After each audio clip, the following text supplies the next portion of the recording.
Goodwill का valuation के लिए 4 गो तरीका होता है। पहला नंबर पर हो गया सुपर प्रॉफिट मेथड,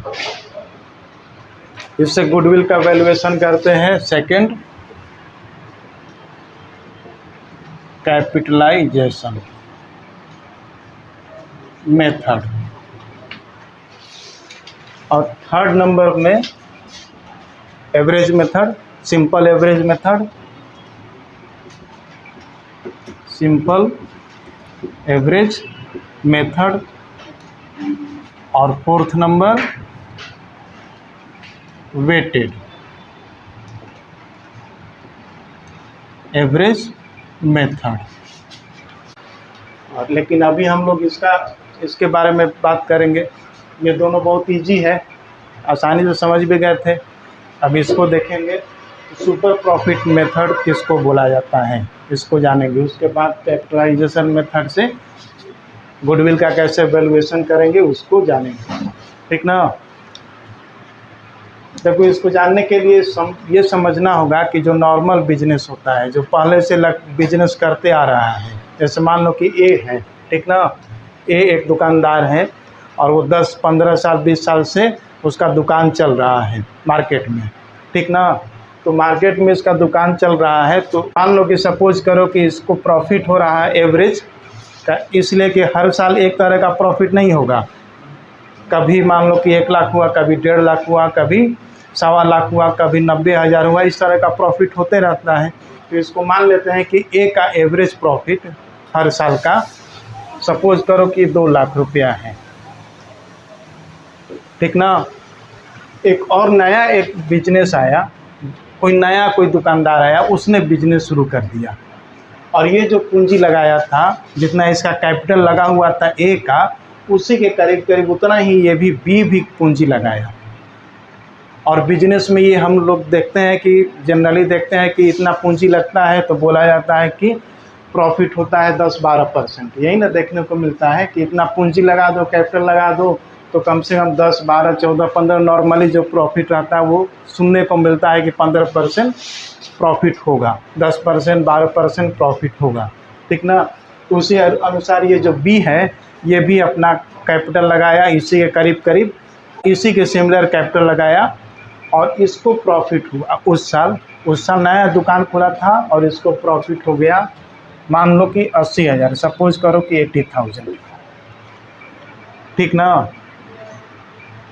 इसी टाइप का बिजनेस में तो अब यहाँ पर इस कैपिटल तो बराबर है, लेकिन इसका प्रॉफिट कितना है, एक्स्ट्रा है, ज़्यादा है।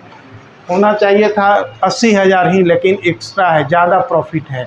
इसके पीछे का मेन कारण क्या है, कि जो ए है वो लंबे समय तक जो बिजनेस को चला रहा है, मार्केट में अपना जो रेपुटेशन बरकरार किया है, उसी का कारण है, उसी के चलते इसको ए को ज़्यादा प्रॉफिट अर्न कर रहा, ज़्यादा प्रॉफिट मिल रहा है।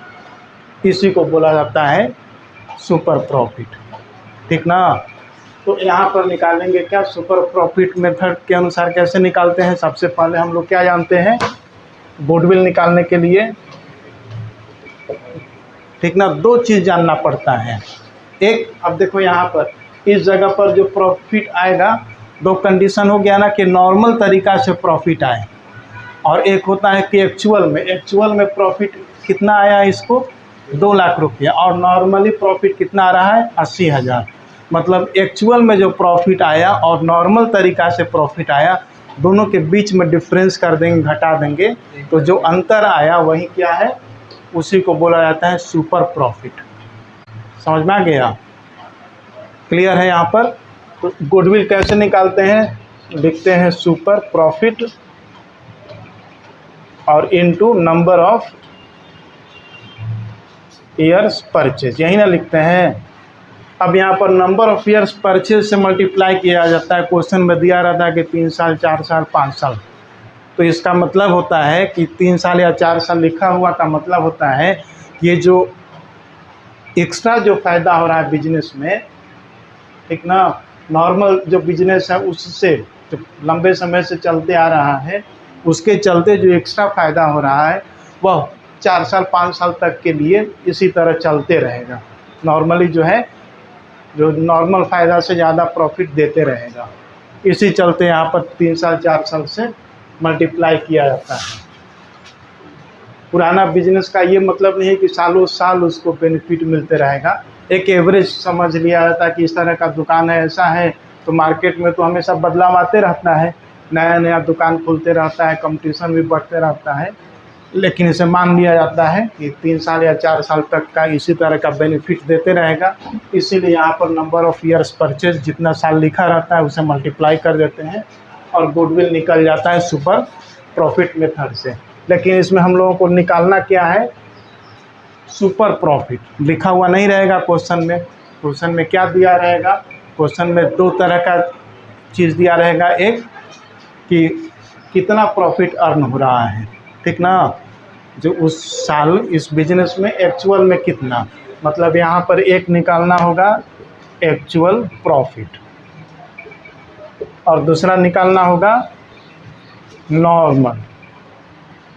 जो नॉर्मल उस तरह का बिजनेस में कितना प्रॉफिट होता है, बोला था 10% 12% इस तरह का बिजनेस में प्रॉफिट हो रहा है, ठीक ना, लेकिन वास्तव में कितना प्रॉफिट हुआ उसको जानना होगा। फिर नॉर्मल प्रॉफिट, दोनों को माइनस कर देंगे तो सुपर प्रॉफिट आ जाएगा।